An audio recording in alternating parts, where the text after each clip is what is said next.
वेदांत का उपदेश किया। भरत जी महाराज का दर्शन करके गदगद हुआ।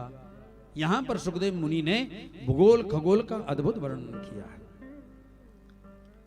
ये विराट पुरुष का दिव्य वर्णन किया, भगवान के अंग प्रत्यंग का वर्णन किया, ये 9 खंड 7 द्वीप का वर्णन किया, ये सूर्य के चक्र का, सारे ग्रहों की स्थिति का, ग्रह नक्षत्र की गति का, और इन ग्रहों पर क्या क्या है, ये भागवत में पंचम स्कंद में सुखदेव मुनि ने राजन परीक्षित को सब सुनाया।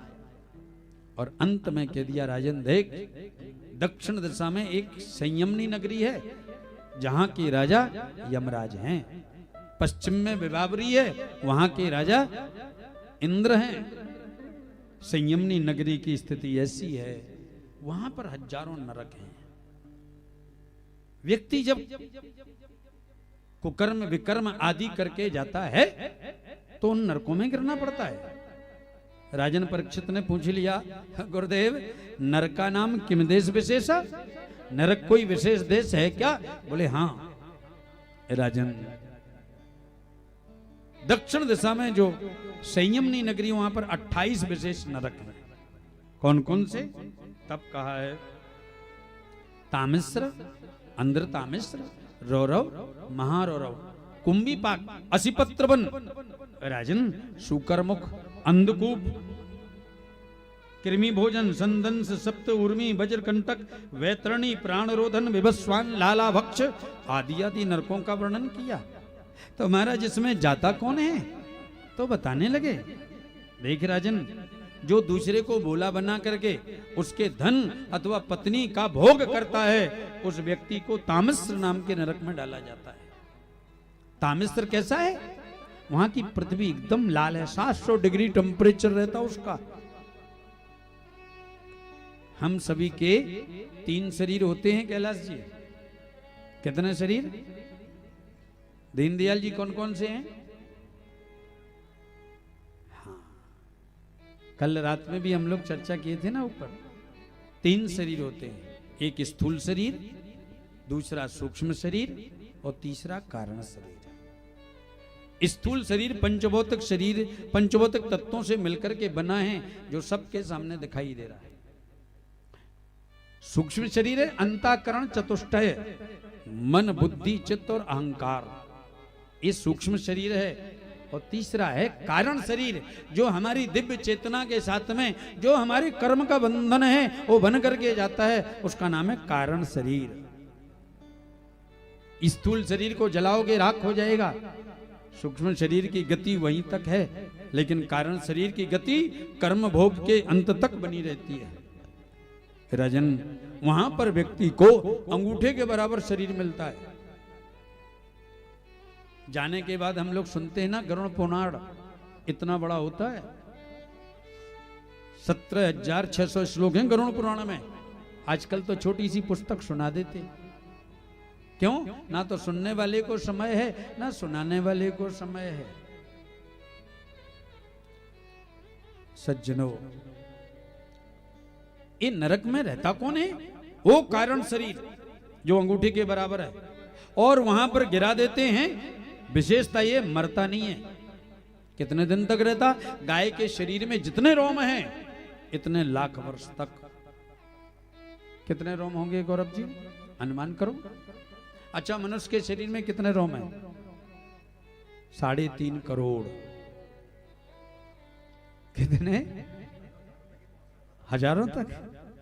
3.5 करोड़ मनुष्य के शरीर में हैं, तो गाय के शरीर में कितने रोम होंगे? भागवत कहती है, इसके लिए कोई भी कर्म करने से पहले 4 बार सोचो इसका परिणाम क्या होगा। बोलने से पहले 4 बार विचार करो, बोलने से पहले विचार। और जिसके जीवन में विचार है उसकी वाणी कभी बिगड़ नहीं सकती। बोलो राधे राधे।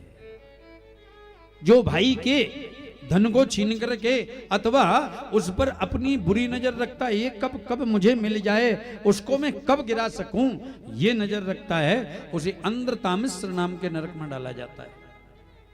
कारण शरीर के नेत्रों को खींच लेते, गिराते, वो बार बार उछलता गिरता, उछलता गिरता, बेहोश हो जाता। राजन, मरता नहीं है। जो व्यक्ति देहाभिमान को लेकर के और दूसरों को सताने का काम करता है उसे कुंभीपाक नाम के नरक में डालते हैं। कुंभीपाक तेल का भरा हुआ कड़ाया है, वहां पर डालते ही पकौड़ी जैसा उबल जाता, फिर निकालते फिर डालते, मरता नहीं है। बोलो राधे राधे। सोन का देखो, सुखदेव जी कहते हैं राजन, जो व्यक्ति मैं और मेरा करके दूसरे को दुख पहुंचाता है, ये मैं और मेरा इस कारण से दूसरे को दुख पहुंचाता है, ऐसे व्यक्ति को रौरव नाम के नरक में डाला जाता है। रुरु नाम के कीड़े उसे काटते रहते, बेहोश हो जाता, लेकिन मरता नहीं है राजन। अपनी देह को पुष्ट करने के लिए पशु पक्षियों को मार करके रांध करके खा जाता है, ऐसे व्यक्ति को काल सूत्र बन नाम के नरक में डाला जाता है राजन। जो व्यक्ति पिता, ब्राह्मण और गुरु से द्रोह करता है, ऐसे व्यक्ति को विवस्वान नाम के नरक में डाला जाता है, जहां पर उसकी सांस घुटती रहती, जहां पर वो व्यक्ति तड़पता रहता है, चीखता रोता चिल्लाता है, और वहां पर उसके मांस को यमराज के दूत पकड़ पकड़ के खींचते हैं। ये विवस्वान नाम का नरक है। इसलिए प्रायश्चित वाले संकल्प के दिन कहा था ना, माता पिता से द्रोह कभी नहीं, गुरु से द्रोह कभी नहीं, अपने शास्त्र की और संत की निंदा कभी मत सुनो। गुरु हरि निंदा सुनी जो काना, होए पाप गौ घात समाना। गुरु की निंदा कभी मत सुनो, शास्त्र की निंदा कभी मत सुनो। सनातन धर्म वालों को संकल्प करना चाहिए, अब हम जिएंगे तो समगच्छध्वम संबद्धध्वम के भाव से अपने समाज के लिए, अपने शास्त्र के लिए, अपने संत के लिए, अपने ग्रंथ के लिए अपना जीवन समर्पित कर देंगे। हमारे ग्रंथ का अनादर लखनऊ में हुआ रामचरितमानस का, और वो व्यक्ति आज भी ऐसे ही घूम रहा है, हैं? ये कमी किसकी है? ये हमारी कमी है, क्योंकि हम अलग अलग सोचते हैं। साहब ग्रंथ का अपमान हो रहा, ब्राह्मणों का काम है। अरे भैया, केवल ब्राह्मणों का नहीं, ब्राह्मणों का तो धन्यवाद करो। ये मुगलों ने कितना 810 वर्ष आक्रमण करने के बाद भी धर्म को बचाने का काम अगर किसी ने किया, कभी कभी तो विद्वान ब्राह्मणों को देख करके मुगल चले जाते, पकड़ लेते, नीचे आग जलाते, तुम अपने इस ग्रंथ को बदल दो, नहीं तो आग में जला के मार देंगे। बोले मरना स्वीकार है, लेकिन ग्रंथ को बदलना स्वीकार नहीं है। बोलो राधे राधे। आपने देखा होगा कई जगह कई मूर्तियां जमीन से निकलती ना, ये मूर्तियां हैं क्या? एक वो आया था ना औरंगजेब लुटेरा, मंदिरों को तोड़ना और धन को चुराना। हाँ, लूटा गया हमारे देश को, हमारी संस्कृति को। पता चला ब्राह्मणों को उसकी सेना आ रही है, समाप्त कर देगी हमको, तोड़ देगी प्रतिमा को, तो उन्होंने प्रतिमा को रात में उठाया, मंदिर से दूर जाकर के जमीन में दबाया, धन को लेकर के कहीं ना कहीं दूसरी जगह दबा दिया, और जाकर के परिवार सहित कुएं में कूद करके प्राणांत कर लिए। ये बलिदान दिया उन्होंने धर्म को बचाने के लिए। वही प्रतिमाएं आज प्रकट होती हैं, और जिनको हम आश्चर्य जगत से देखते हैं, आश्चर्य की बात है, लेकिन उनका भी वास्तव में हमारे जीवन पर ऋण है, जिन्होंने अपने जीवन का बलिदान दे करके हमारी संस्कृति को बचाने का काम किया। बोलो राधे राधे। राजन, जो व्यक्ति मदिरा पान करते हैं उनको अयापान नाम के नरक में डाला जाता है। अयापान नरक क्या होता है महाराज? यमराज के दूत वहां पर गरम गरम लोहा पिघल जाता है ना, पानी जैसा हो जाता, गरम गरम लोहा लेकर के उसका मुंह पकड़ते और उसमें लोहा डालते, वो चिल्लाता है, चीखता है, तब वो बोल देते, भैया तूने बहुत बोतलें खाली करी हैं, वहां बोतलें खाली करी, यहां तू कड़ाई खाली कर। राजन, इसके लिए इतना सुनकर के राजन परीक्षित तो भयभीत हो गए, कंपायमान होने लगे। गुरुदेव गुरुदेव गुरुदेव, ज्यादा मत सुनाओ, मैं तो बेहोश हो जाऊंगा। क्यों? गुरुदेव, ये सभी को नरक में जाना पड़ता है। एक बात मैं बताऊं आपको, क्योंकि ये घड़ी तो बड़ी विचित्र है, भाग रही है बहुत तेज। एक बार महाराजा दशरथ को इस शरीर छोड़ने के बाद भी नरक में जाना पड़ा। महाराजा दशरथ कौन है? चक्रवर्ती नरेश। जीवन में एक बार भी झूठ नहीं बोला, जिसने सतत रंगनाथ की सेवा करी, पूजा करी, धर्म के लिए जिए, जीवन में कभी असत्य नहीं। रघुकुल नीत सदा चली आई, प्राण जाए पर वचन न जाई, मेरा वचन ना समाप्त हो जाए, भले ही प्राण चले जाए परवाह नहीं। ऐसे राजन दशरथ को भी नरक जाना पड़ा। क्यों? शब्द बाण चलाया था, श्रवण कुमार समाप्त हो गया। जान के नहीं मारा, अनजान में अपराध हुआ, जाकर के क्षमा याचना करी। श्रवण कुमार के माता पिता ने कहा, राजन तुमने जान के किया, अनजान में किया, अपराध तो किया है। श्राप तुमको देते हैं, जिस प्रकार से आज हम पुत्र के वियोग में तड़प तड़प के मर रहे हैं, यही गति तुम्हारी होगी। आप सबको विदित है, राजा दशरथ जिनके यहां भगवान स्वयं प्रकट हुए, उनको भी पुत्र के वियोग में तड़प तड़प के मरना पड़ा। 4 बेटे होकर के भी सामने एक नहीं है। बोलो राधे राधे। एक कर्म की गति है। कर्म गति तारी नाही टरे। कर्मों की गति टाले टलती भी नहीं।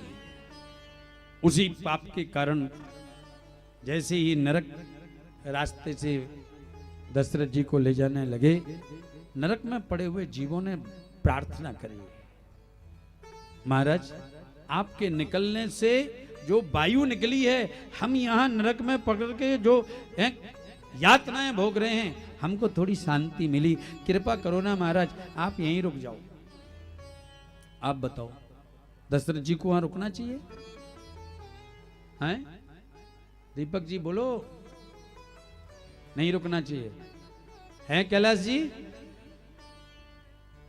नहीं रुकना चाहिए। और दशरथ जी रुक गए।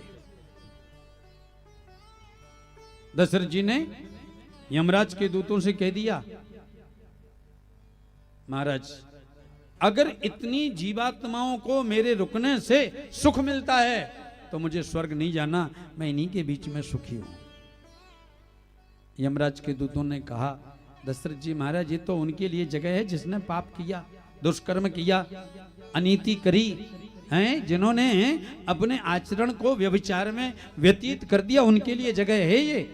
महाराज आप जैसे महापुरुष, अच्छा तो उपाय बताओ, मैं इनके बीच में कैसे रह सकता हूं? महाराज आपको तो स्वर्ग में जाना है, किस कारण से जाना है? आपने पुण्य किए, तो यहां कैसे रुक सकते हैं? बोले पुण्य को दान कर दो, आप यहां रह जाओगे। दशरथ जी ने कहा ये बात ठीक है, बहुत ध्यान देना कैलाश जी। दशरथ जी ने कहा ये काम ठीक है, लाओ जल। जल मंगाया, अंजलि में जल लेते हुए बोल पड़े, मैं रघुवंशीय राजन दशरथ चक्रवर्ती नरेश संकल्प करता हूं, जीवन में जितने शुभ कर्म मैंने किए, ये जितनी जीवात्माएं पड़ी हैं नरक में, इन सबको मैं प्रदान करता हूं। और बोल करके जैसे ही जल छोड़ा, स्वर्ग से हजारों विमान आए और जितनी जीवात्माएं पड़ी थी नरक में, वो सब स्वर्ग को जाने लगी। अभी तो दशरथ जी के लिए विमान था छोटा, अब विमान 4 गुना बढ़ा गया। दशरथ जी महाराज ने कहा, पार्षदों ये विमान किसके लिए आया? बोले महाराज आपके लिए आया। क्यों? मेरे पास तो पुण्य बचा ही नहीं, अब मैं कैसे इस विमान में बैठ सकता? बोले महाराज ये सीधे वैकुंठ से आया है, ये आपके लिए आया है। क्यों? क्योंकि जो आपने अपने पुण्य को दान किया, वो पुण्य दान करने से आपका पुण्य 1000 गुना और बढ़ गया। महाराज पुण्य दान करने से आपका पुण्य 1000 गुना और बढ़ गया। इस कारण से दशरथ जी महाराज समस्त जीवात्माओं को लेकर के स्वर्ग में पधारे हैं। राजन परीक्षित ने कह दिया, गुरुदेव क्या वस्तुतः सबको ये नरक में जाना पड़ता? थोड़ी अब संक्षिप्त में सुनते हुए आगे बढ़ते हैं। तो गुरुदेव भगवान ने कहा है, सुखदेव मुनि कहने लगे, कर्मणा कर्म निर्हारो नायतांत किस्यते अविद्यादधिकारत्वात् प्रायश्चित्त विमर्शनम।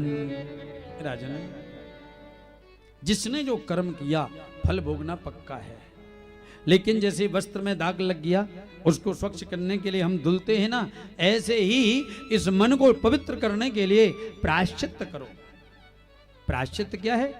सकृन मना कृष्ण पदारविंदयो निर्विश्यताम तद गुण रागयैर्या नाते यमं पास्य वृतस्त तदभटान स्वप्ने ही पश्यन्ते ही चेण निष्कृता। राजन, सकृन मना कृष्ण पदारविंदयो, एकादशी का व्रत सभी कामनाओं को पूर्ण करने वाला है। संतान प्राप्ति के लिए, अक्षय लक्ष्मी के लिए, धन वृद्धि के लिए, आरोग्यता के लिए, समाज में यश प्राप्ति के लिए यह एकादशी का व्रत विशेष करके लाभप्रद होता है। इसलिए आप संकल्प करें। संकल्प करने के बाद भगवान का पूजन करें और एकादशी में सर्वश्रेष्ठ गुरु मंत्र के जाप का प्रभाव है या फिर द्वादशाक्षर मंत्र जाप का बहुत बड़ा प्रभाव है। द्वादशाक्षर मंत्र आप सभी को ज्ञात होगा। श्वेत अथवा धवल वस्त्र धारण करके, मतलब स्वच्छ वस्त्र धारण करें। दिन में भगवान को तुलसी से अर्चन करें। शालिग्राम पूजा का एकादशी में बहुत बड़ा महत्व होता है।